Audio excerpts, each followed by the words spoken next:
Le Grand Matin Sud Radio. Il parle sur les réseaux sociaux et maintenant sur Sud Radio. Et vous êtes peut-être encore en vacances, on ne sait pas, ou vous avez peut-être envie de repartir dans quelques instants.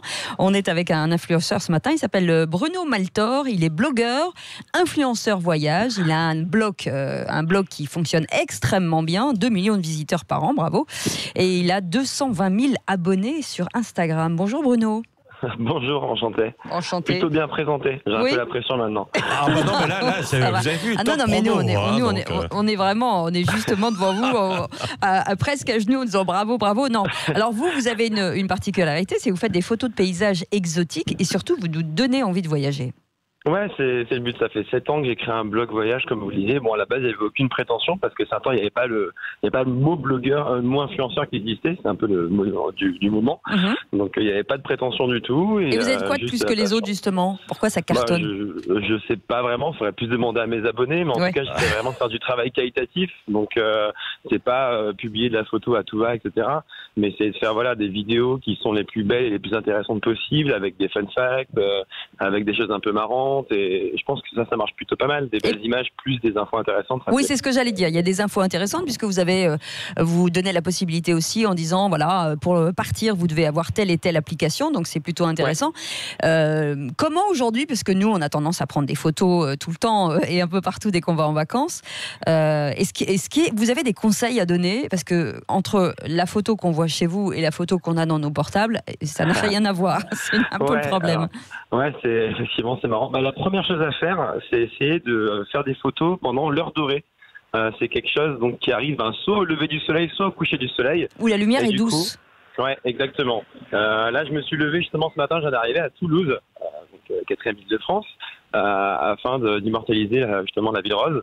Et je suis en train justement de marcher jusqu'à un parking apparemment, qui est un parking super sympa à hauteur de la ville. Si je l'ai fait, c'est notamment pour pouvoir faire la photographie pour le lever du soleil. Et je sais que les couleurs seront beaucoup plus douces que si je faisais la même photo à 15h l'après-midi. Est-ce qu'il y a des photos qui vous ont marqué, vous, où vous avez été vraiment étonné, où le rendu est dingue, ou sur votre blog qui a généré des likes ou en tout cas des commentaires? Ouais, en fait, c'est plus même une expérience en elle-même qui m'a marqué cette année, c'est que je suis allé au Guatemala, qui est un pays extraordinaire, très peu connu des Français et très peu connu, je pense, des touristes en général. Et j'ai grimpé à un volcan pour me retrouver face à un volcan en éruption, c'était à 4 mètres d'altitude.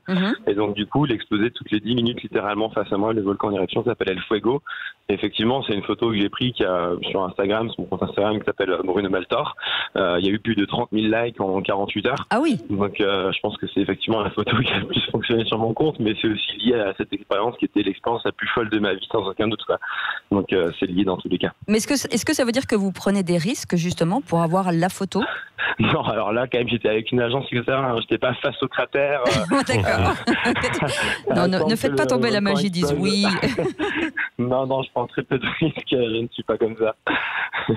Alors, est-ce que on parle changement de vie aujourd'hui? Est-ce que finalement c'est un nouveau métier? Est-ce que c'est quelque chose que vous pouvez conseiller aux gens? Oui, alors effectivement, c'est clair que c'est un nouveau métier parce qu'il y a 4-5 ans, ça n'existait pas de faire des voyages un peu partout autour du monde pour créer des belles photos et des vidéos. C'est dur comme métier. Alors c'est un métier que je peux conseiller, mais il faut se rendre compte que c'est beaucoup de taf, beaucoup plus qu'on ne le pense en général. Bah oui. Donc moi, je pense que je travaille au moins 60 heures, 110 heures par semaine. Je me plains pas du tout parce que c'est ma passion.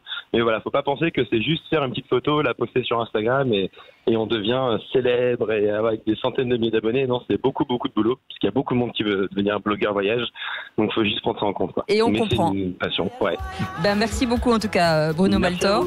Blogueur, influenceur voyage sur son compte Instagram ou sur son blog. Ouais, c'est canon. Allez-y parce que c'est vraiment joli et en plus c'est très frais et on aime ça et puis ça donne envie de repartir en vacances et ça permet de trouver des idées. Il y en a qui sont encore en vacances, ça, ils peuvent en profiter. Vous montrerez les photos de vacances de vos portables parce que j'ai reçu des photos de vous cet été, Patrick. J'ai envie de vous dire.